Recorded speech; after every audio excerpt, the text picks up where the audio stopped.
Hi guys, so today's video is going to be a non-spoiler book review for Dark of the West by Joanna Hathaway. The story follows two main characters, one who is a princess and then one who is a fighter pilot and the son of a very important general. And the general believes that the princess's mother, the queen of that land, they believe it is a political rival for reasons that you sort of discover as the book progresses, and they want their son to kind of almost go undercover and get information from this other land. So there's almost this, in the synopsis, this kind of spy element, but it's really not that big a part of the story necessarily. So there is a portion of the book where this is a part of the plot, but a lot of the story is actually examining the people who are caught in the middle in war, which is often the innocent. So there are themes of there being the powerful few who determine the fates of everyone else. And we see in our two main characters,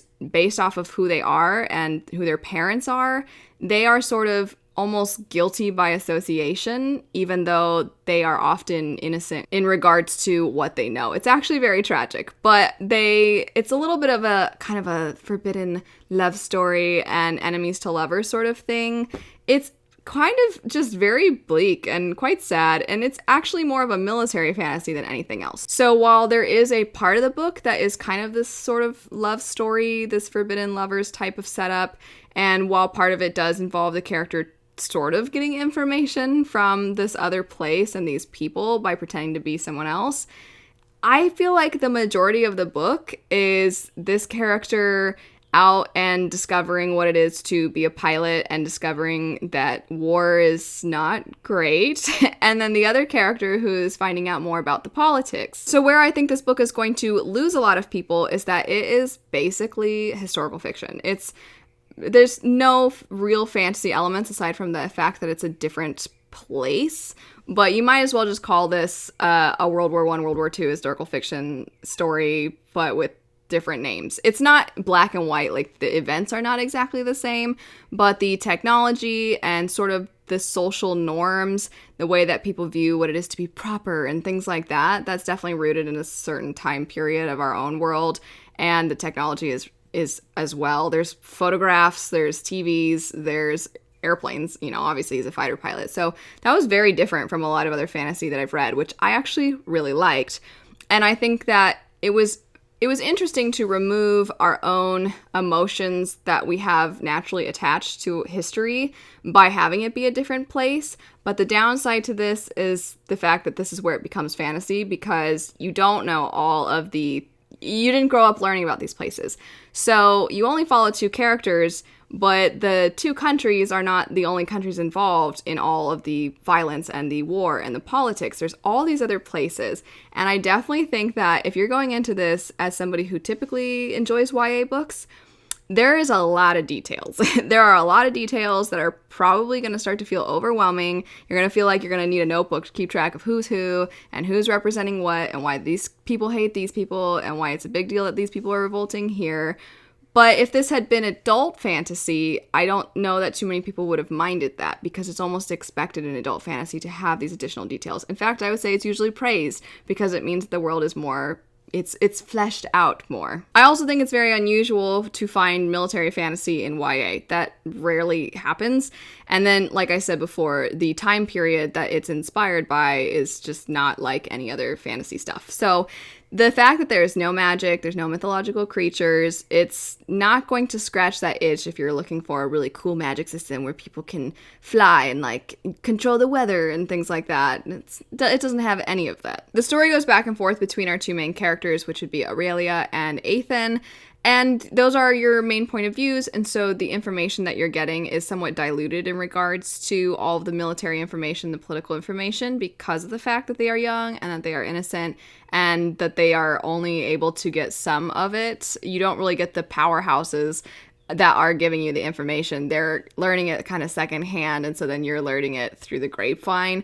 So in that way, the military aspects, while they are definitely there, and I do want to applaud the flight scenes because I think that they are very engaging, I also think that if you are somebody who hears military fantasy and you're like, I love military fantasy, I don't know if this is exactly what you're going to expect. It's not military fantasy the way something like Malazan by Steven Erikson is military fantasy. Also, these two main point of views, it is first person and therefore it has a more personal feeling. The writing style is not extremely elegant necessarily. It's more straightforward because it's more of just these people telling you what's going on. And so it's a little bit, I wouldn't say super simplistic. I think that there are moments of very pretty prose. It can be quite artistic at times. It doesn't really feel like it fits anywhere very comfortably. So it could have been adult very easily because of all of the focus on the details and because of some of the themes that we see in the book. But if you normally like adult, you would probably not love the fact that the two main characters, they are young, they are more innocent, they are more naive, and also just they're young people. So their experiences with love for the first time and things like that, it's gonna feel more youthful in that regard. So there are gonna be aspects that feel adult. But then if you usually read adult, you're going to be like, yeah, but I don't like love some of these other things. Or at least maybe it's not what you usually pick up and are looking for. But then if you typically read YA, then you might feel bogged down by all of these details. You might be like, I can't keep track of all of this. I just want to pick up some fun love story, this enemies to lovers, star-crossed lovers type of thing. And you might find that other stuff to be a little too much. But then also just it being considered fantasy, it really doesn't have, like I said, hardly any fantasy elements aside from the fact that this is a different place. It's not our own world. But otherwise, it's basically historical fiction. So I feel like a lot of the details and a lot of the emotions that you see in these characters, I actually think the best target audience for this would be fans of historical fiction. If you're fans of historical fiction, I would highly recommend this. But I feel like historical fiction fans aren't going to know it exists. One, because it's shelved as fantasy, and two, because it's shelved as YA. So if you're somebody who loves these World War I, World War II, these stories, you're never going to know probably that this exists. So it's just a very, I don't know, it's like an odd shape that doesn't really fit into anything. But if you go in knowing that it's not going to hit the same beats that maybe you're used to with YA, and it's going to be focused on military and some more mature themes, but also has young characters. I think that if you know all this information going in, that maybe you're more likely to get enjoyment out of it. I know I did. I was very invested. I liked the themes quite a bit. And I think that I've said before that I like YA, I like adult, and my next favorite genre, aside from fantasy, is historical fiction. So I feel like this book was for me in a selfish way, but I still think a lot of other people could get enjoyment out of it, as long as they know what they're getting into and they don't have incorrect expectations. I'm also a big character-driven reader, and that was something that I really enjoyed about this book, was the way the characters were written. So I think that we like to say that we like flawed characters, but then when we actually get flawed characters, we often get frustrated and annoyed with them.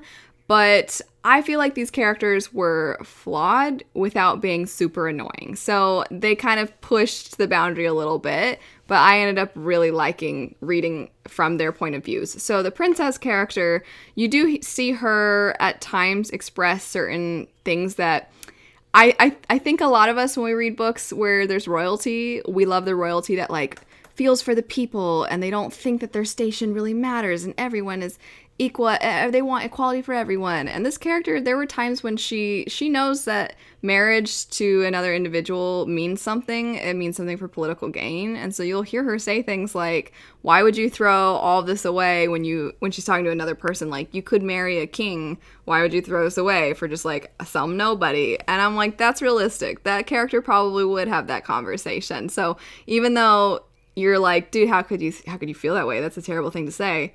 It's also the upbringing that she's had. She's been growing up seeing people based off of their status, and I didn't feel like she was a horrible person or anything like that, but those little things would sneak in, and I'm like, yeah, that makes sense. There were other sorts of things as well. There are other examples throughout the story of this character having certain conversations with people, not just in regards to status, but just the cultural norms that you would expect from if you imagine this was actually our world at this time period, you're like, yeah, people would probably feel this way about these things. So I thought that just made the story feel like the setting felt more realistic in a sense. And then our male point of view, Ethan, his relationship with his brothers and his family in general is so complicated and so tragic. There's a character, one of his family members, that I'm like, ugh, this guy, I hate this guy. But at the same time, there would be moments where I'm like, oh, but I kind of feel bad for them. Only because I feel like this particular character is one of those, at surface level, you hate them, but then you think about the life that they've had and the parental guidance that they've had, the things they've had to do, the things they've had to see, and you're like, what other life would they have? What other way would they turn out? Like, it feels like they have no choice. And I feel like that's a big theme in this book, is the fact that your choice, your agency is robbed from you when you're in war and you have people giving you commands and there's nowhere to go because there's peace literally nowhere. I mean, everybody is on the brink of war or is in war or is being used to try and create war because it profits someone else.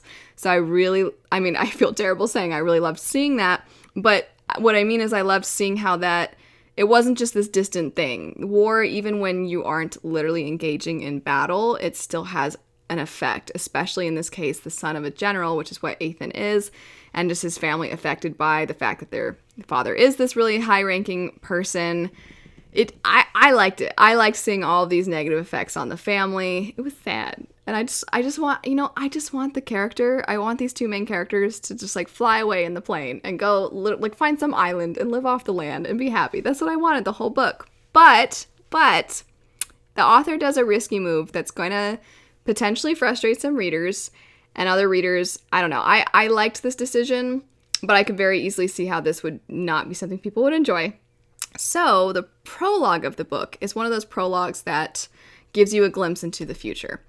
And it's not looking so good. That's all I'm going to say. The prologue, you're like, uh-oh, I don't know, things don't seem like they're going to turn out very well.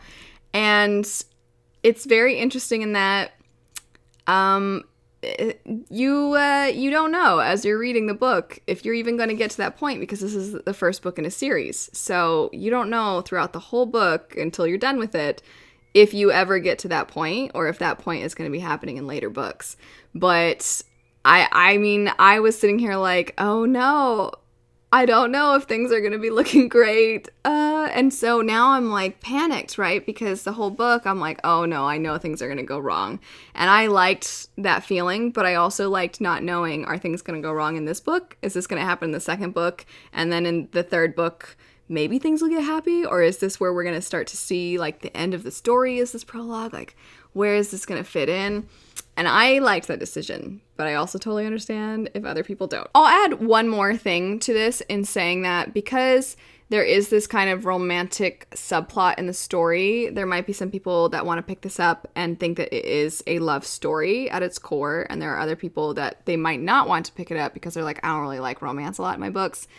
So a complaint that I saw from some people is the fact that the romance wasn't a bigger deal. So you don't even really see the characters interacting until pretty decently into the book with one another.